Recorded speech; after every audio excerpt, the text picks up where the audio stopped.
Jose from Indiana, can you tell the story of how Taz and Tommy Dreamer almost got into a fight with Green Day? And what is your favorite Green Day song?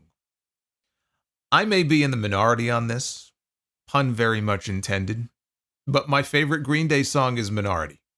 I just think it's such a catchy song. I don't know if I'm the only one, by the way, but I definitely hear some Irish influence in that song. Maybe it's the accordion. Boulevard of Broken Dreams is probably my number 2, and When I Come Around transports me right back to the 90s.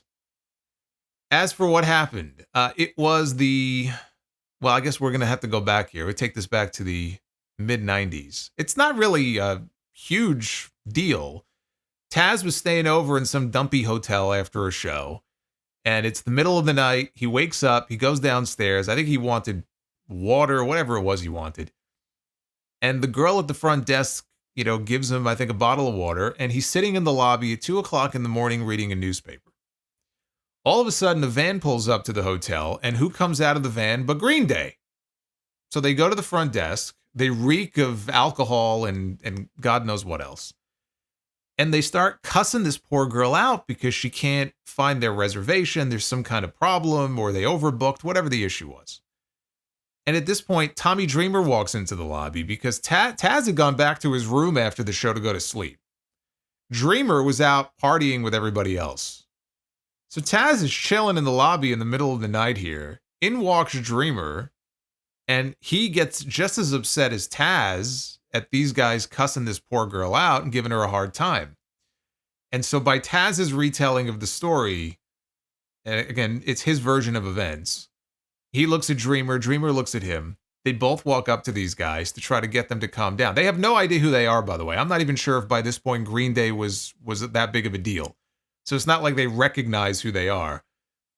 But they walk up to Green Day, they try to get them to calm down. The girl is scared to death.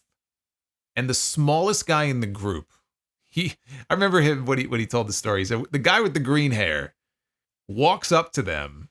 It may have been the lead singer, walks up to them and tells them to mind their fucking business. Now, how Taz didn't turn around and just smack the shit out of him, I'll never know. But Taz laughs and tells them that they're all going to end up in the ER if they don't calm down.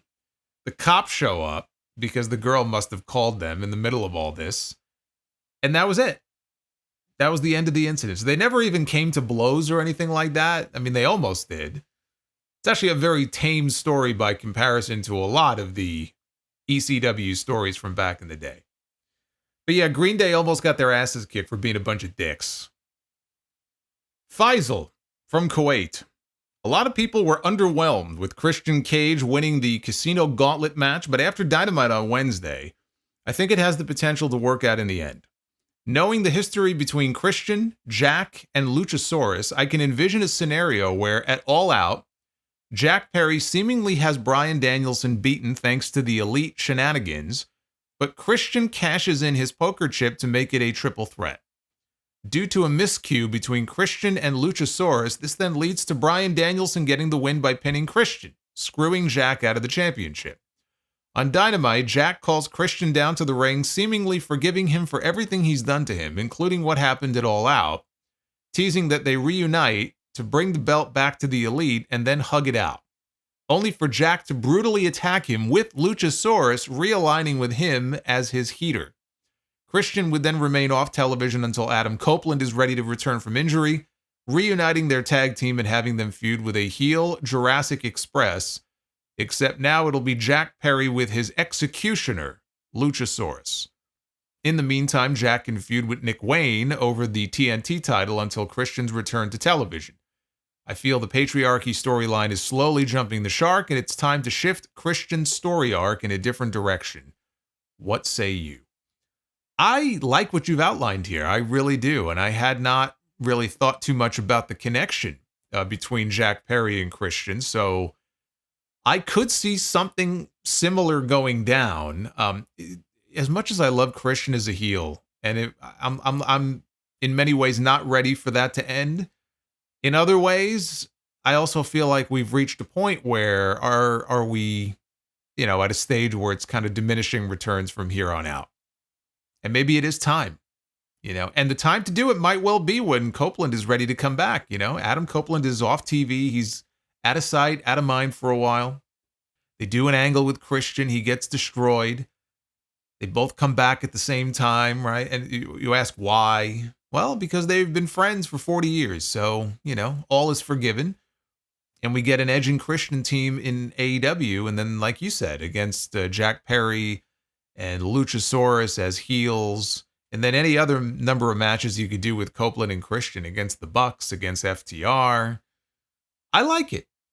I don't hate the idea at all. And I think Jack Perry having a bodyguard who's so much bigger than him to help fight his battles for him is another great way to get heat on him. And reunite him in Luchasaurus, but without the goofy, all the goofiness of him being Jungle Boy and all that. Although Luchasaurus is still wearing a dinosaur mask. So, maybe you get the mask off of him. Maybe we don't want to see him without a mask. I don't know. I don't hate the idea. I think you may be onto something there. Daniel from Hamburg, Germany. Did you notice that Triple H had a long line of bad matches after his second quad injury? I don't recall him having any really good matches until the Undertaker match at WrestleMania 27. DX tag team matches maybe not included. He wasn't the same performer in the ring as he was before the quad injuries. With each injury, he got worse.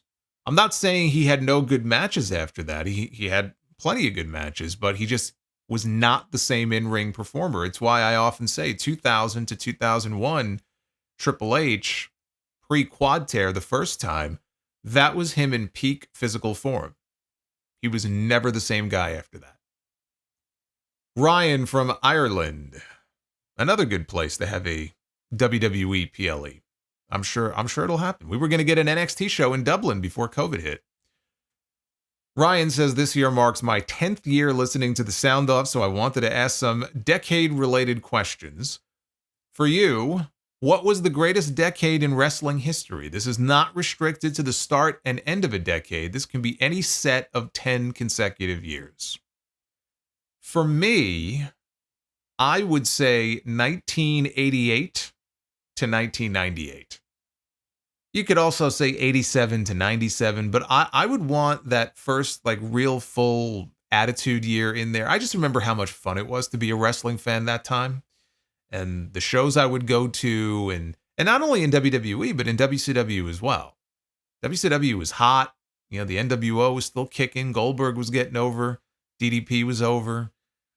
There was a lot to love and a lot to like about wrestling back then. So I would say 88 to 98. Also, which wrestler has had the best or most influential 10-year span in their career? It's hard to vote against Hulk Hogan from 86 to 96. That would include the bulk of his Hulkamania run and his heel turn when he joined the NWO. The business that he did for those two companies in that span of time, either 86 to 96 or 87 to 97. The business that he did in either of those periods is unmatched. And you talk influential, maybe Ric Flair. And then I would go Flair from 83, which was the Starrcade win over Harley Race. Again, I'd probably go from 83 to 93 Ric Flair, if you want to talk influential. Think of all the classic matches he had during that period with not only Race, but, Dusty and Funk and the trilogy, right, with Ricky Steamboat. Ted Turner buying WCW. That deal was contingent, if I remember correct, on Flair being part of the company. And it was Turner's money that helped fuel the eventual Monday Night War. That doesn't happen without Ric Flair. If that's the case, if Turner wasn't interested in WCW without Ric Flair, and it was contingent on him continuing to be a featured part of the company. So Turner buys it. Now he owns WCW. And then you fast forward 6 or 7 years and we had the Monday Night War. I would say that makes Ric Flair a pretty influential figure in wrestling history, wouldn't you?